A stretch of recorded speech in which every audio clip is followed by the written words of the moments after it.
Hey, Olive, Arlo, and Frank. Grandpa coming to you from the living room. Let's try and get rid of this.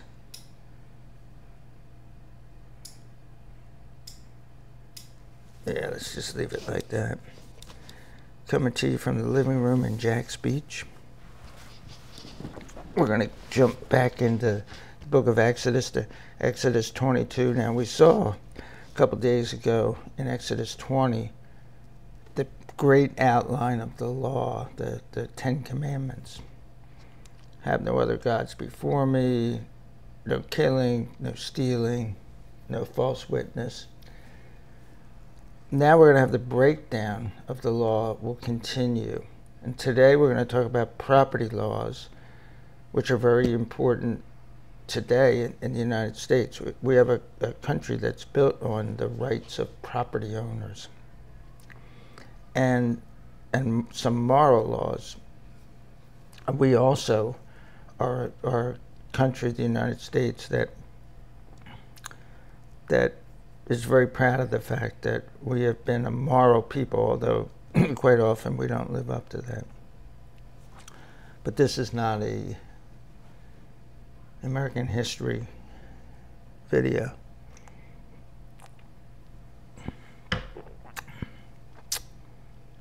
This is big news, swamp pig. I think from Gainesville, Florida. Very tasty. So once again, I have it set up here so we can see what these words mean and thoughts mean. But let's get started. Verse 1 says, if a man steals an ox or a sheep and kills it or sells it, he must pay back 5 head of cattle for the ox and 4 sheep for the 1 sheep. And if you remember, before in 21, they were talking about, or he was talking about, by he I mean Moses, because these are 5 books. They're called the books of Moses, and he wrote them. That, you know, if an animal kills you, or you know,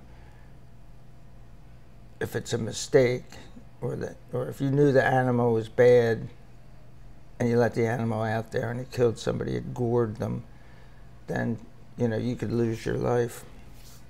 Well, we're going to get into the more mundane things. We're not here talking about animals attacking people. We're talking about people stealing them.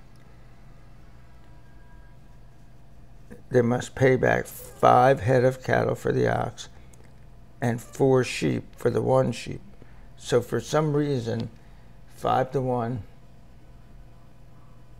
for the cow and 4 to 1 for the sheep.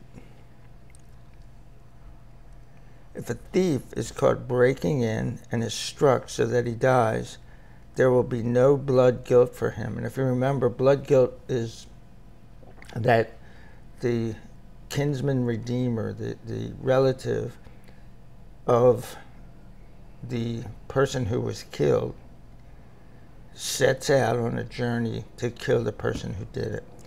And there's a sanctuary city that you can go to if you did it by accident.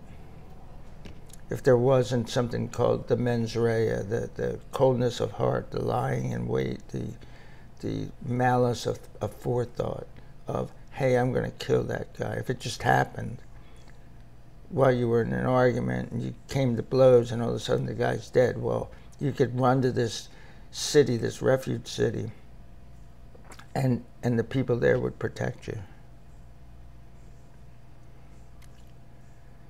If the sun has risen on him and there is blood guilt for him,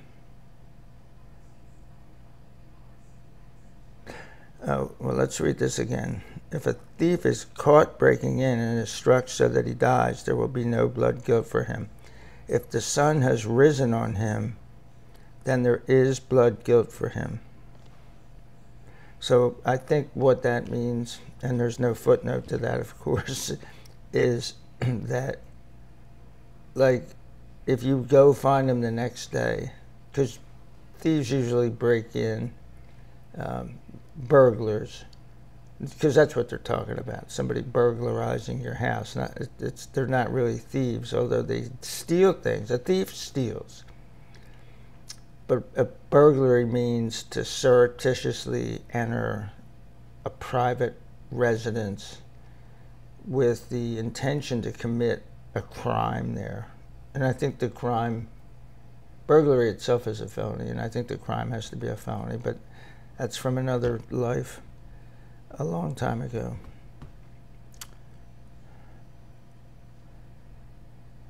If the sun has risen on him, then there is blood guilt for him. So if you wait until the next day and then you go find the guy and kill him, his kinsman redeemer will be able to come out and kill you.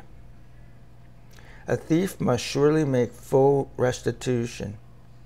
If he has nothing, then he will be sold for his theft. So he could be sold into slavery, and this slavery we're talking about is something that you can buy your way out of. You can even buy your way out of it by making a bunch of money for your owner, your master, whatever you want to call him. If the stolen item should in fact be found alive in his possession, whether it be an ox or a donkey or a sheep, he must pay back double. So if you kill it, it's either 4 times or 5 times, depending on the animal. But if it's alive, then you have to give it back and then double that. And so let's see what they're saying. So he must pay back 1 for what he took and then 1 for the penalty. His law says he was inflicting a loss on someone else. So I think he's given the 1 back and then 2 more.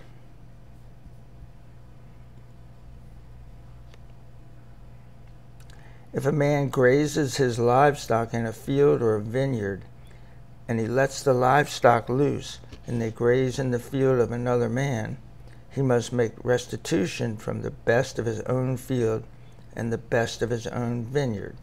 So if you're out there in your field and your cattle are grazing, and then all of a sudden, oops, they're in that guy's field over there, well, you have to pay him back from the best of what you have. Everybody wants to pay from the worst. If a man gives his neighbor money or articles for safekeeping, and it is stolen from the man's house, if the thief is caught, he must repay double. If the thief is not caught, then the owner of the house will be brought before the judges to see whether he has laid his hand on his neighbor's goods. So you leave some stuff with somebody, and they go, listen, I have some bad news for you, man. Your stuff got stolen. They're not just going to take your word. In all cases of illegal possessions, whether for an ox, a donkey, a sheep, a garment, and that's a piece of clothing, or any kind of lost item about which someone says, this belongs to me, the matter of the 2 of them will come before the judges, and the one whom the judges declare guilty must repay double to his neighbor. So sometimes you lose stuff and somebody else finds it. Or maybe they found it, or maybe you didn't really lose it. So all those things, whether they have something that you know is stolen or that you just think is lost, you go to the judges. If a man gives his neighbor a donkey or an ox or a sheep or any beast to keep, and it dies or is injured or is carried away without anyone seeing it, then there will be an oath to the Lord between the 2 of them that he has not laid his hand on his neighbor's goods, and its owner will accept this, and he will not have to pay. So in this instance, you're swearing before God, and both of you are there. Like, I didn't take this. But if it was stolen from him, he will pay its owner. If it is torn to pieces, then he will bring it for evidence, and he will not have to pay for what was torn. And we saw in the book of Genesis with Jacob, where his uncle Laban kept him there. He was there for, I think, 20 years. But he just wanted to, go back home. I mean, he was afraid of his brother being there and everything, but he wanted to go back home, and he didn't want to be there under Laban. And and this is before there was a law, but a lot of these statutes that we're looking at, they were already part of the culture of Bedouins, of these wandering herdsmen.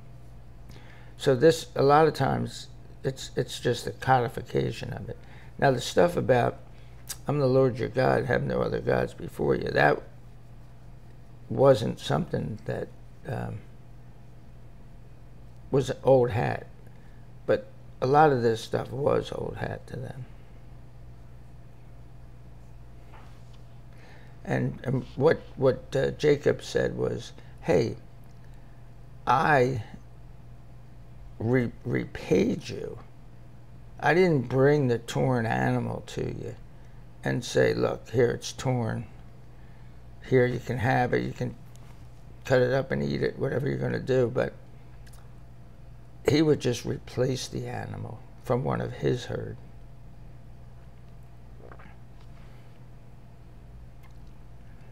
If a man borrows an animal from his neighbor and it is hurt or dies when its owner was not with it, the man who borrowed it will surely pay. If its owner was with it, he will not have to pay. If it was hired, what was paid for the hire covers it. So if you say, I'm going to rent that animal from you, and it dies, not that you killed it, just that it dies, and the owner wasn't with you, well, you already paid for the use of the animal. So that's just, they didn't have liability insurance back then. But if the owner was there and said, okay, well, you can borrow this animal, say it was an ox and you're going to plow a field, and the guy goes, but I don't trust you, so I want to be there, and it dies somehow, gets struck by lightning or falls in a pit, then the guy doesn't have to die. But if he lends you the animal, not for hire, but just lends it to you, and then leaves, well, you are in deep kimchi, as they say. So let's get to some moral and ceremonial laws. If a man seduces a virgin who is not engaged and goes to bed with her, he must surely pay the marriage price for her to be his wife. If her father refuses to give her to him, he must pay money for the bride price of virgins. So this is something where, and I don't want to get into this too much because some of you will be watching these as young kids, but you can't just grab somebody and make them do what you want them to do. Men are bigger than women, so they can overpower women. And they're saying that if you do that, well, then you need to marry her. Because back then, purity was of great concern. You must not allow a sorceress to live. So we're talking about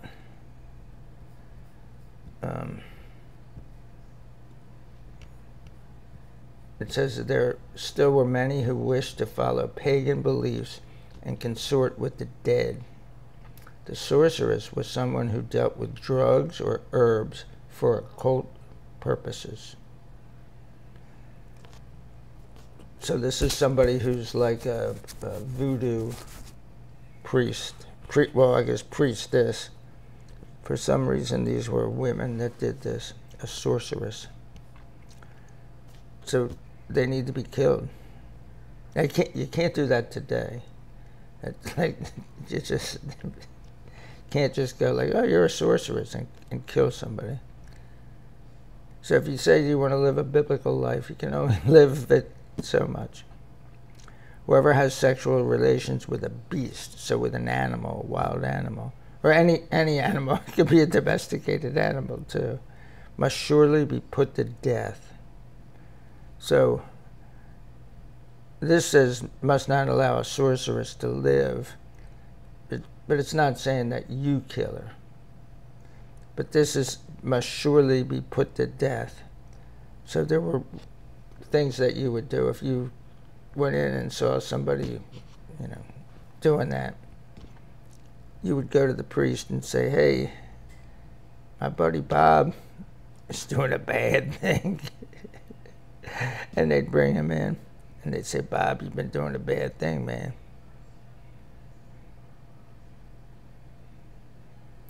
Whoever sacrifices to a god other than the Lord alone must be utterly destroyed.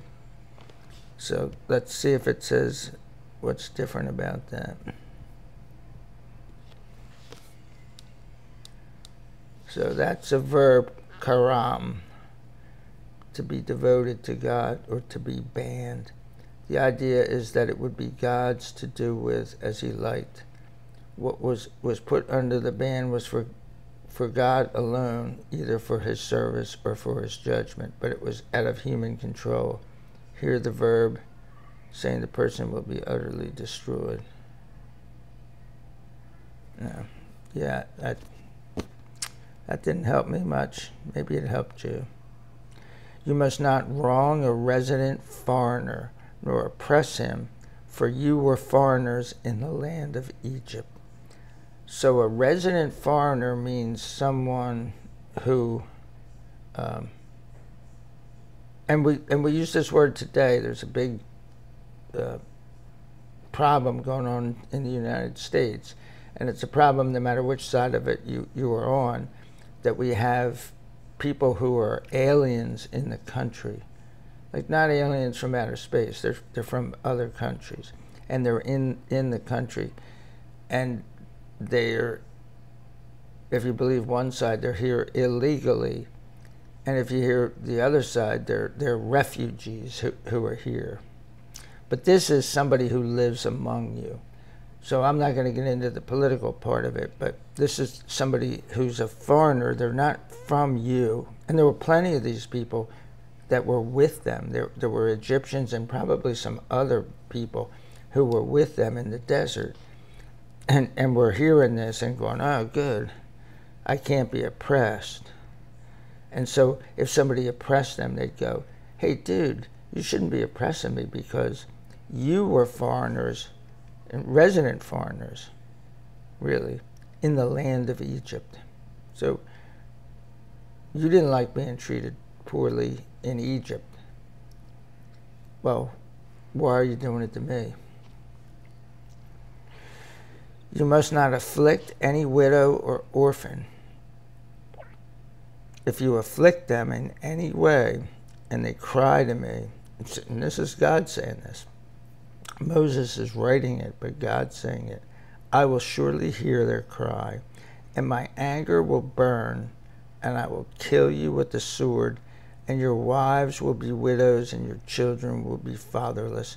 So he's saying, people who are widows, people who are orphans, don't have that person to support them. The widows don't have the husband. And this is a patriarchal society, so whether you think that's good or not, it's what it was. Part of the Bible is that it's history. I believe that all this stuff really happened. And one of the things was it was a patriarchal society, and it was familial also. It was very family-oriented. So if you're an orphan, it means you don't have parents. If you're a widow, you don't have a husband. So you don't have that support system. Consequently, you need help from people. And it's not saying you have to help them. It's just saying don't afflict them. You know, don't do anything bad to them. Because they're going to cry to me. They're going to say, God, why is this happening to me? And I know who did it. And it's not going to turn out good for you. If you lend money to any of my people who are needy among you, do not be like a moneylender to him. Do not charge him interest. Every loan, there's an interest charge. Unless it's a family lending money to somebody or a friend. So, and there was a lot of, you know, like in the Middle Ages, there was a lot of anti-Semitism because there were Jewish bankers and Jewish money lenders, and they would charge interest because that's why you lend money, to make money. You don't lend it because, oh yeah, I'm a nice guy, I'm just going to give money to people and then they pay it back. There's a possibility they're not going to pay it back. So you want to charge the most interest you can so that you'll make money, and then if some of your loans default, you don't lose money.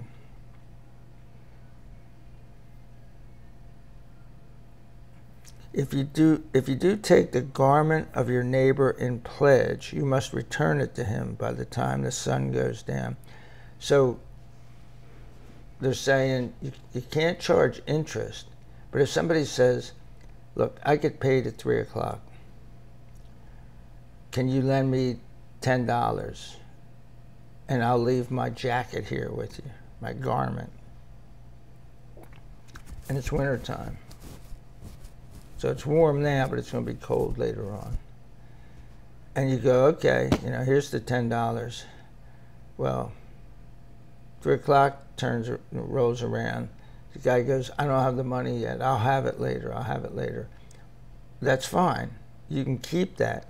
But as soon as the sun goes down, like this time of year, it's the middle of August, like the third week in August. The sun goes down around 8 p.m. So by 8 p.m., whether that person gives you the money back or not, you need to give them their jacket back so that they're not cold. For it is his only covering. It is his garment for his body. What else can he sleep in? And back then, it wasn't just your garment, like you used it to cover yourself when you slept. And when he cries out to me, I will hear, for I am gracious. You must not blaspheme God or curse the ruler of your people. So let's see what they say blaspheme is. To treat lightly or curse.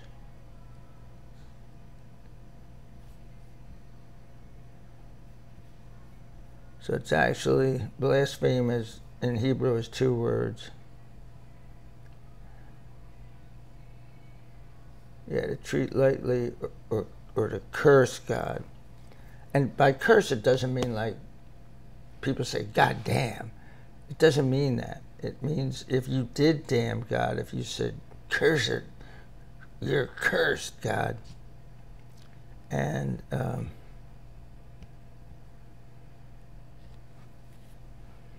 it's Elohim. God here is Elohim.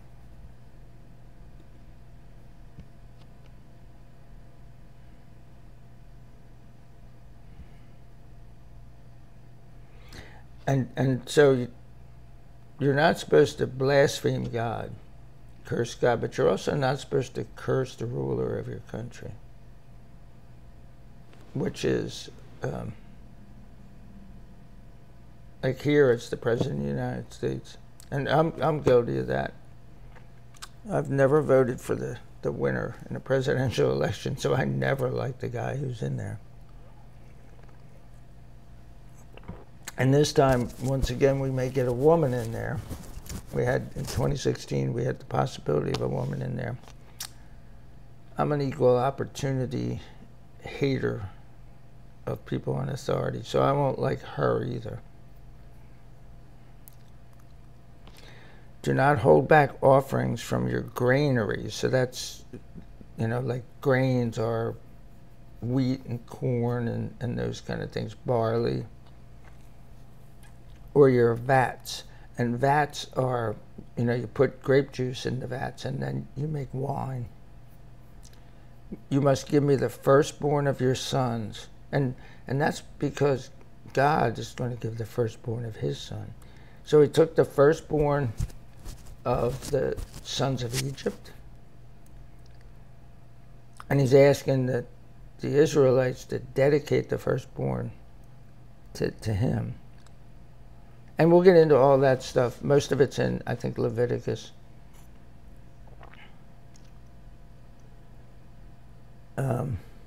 You must give me the firstborn of your sons. You must also do this for your oxen and your sheep. 7 days they may remain with their mothers, but give them to me on the 8th day. And by give them to me, he means slaughter them. So when you have a female sheep, and then the first child that she has, I think that's how it works. I don't think it's like the first one of your herd. I think it's the first one from each female is dedicated to the Lord. Now, they're not just slaughtering these animals for quips and giggles to clean it up. They're doing it to feed the priests. And we'll get into all that stuff.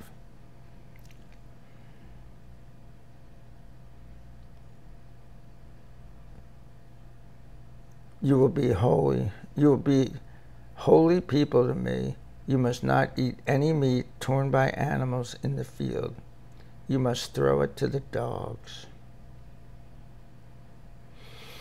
So, next time we're going to do justice, and let's see, Sabbath. So justice will be punishments probably. And the Sabbaths and the feasts are the rest days and then the festival days. And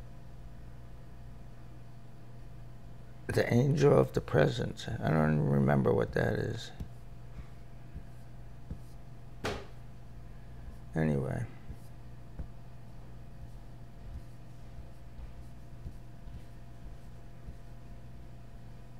Peace out.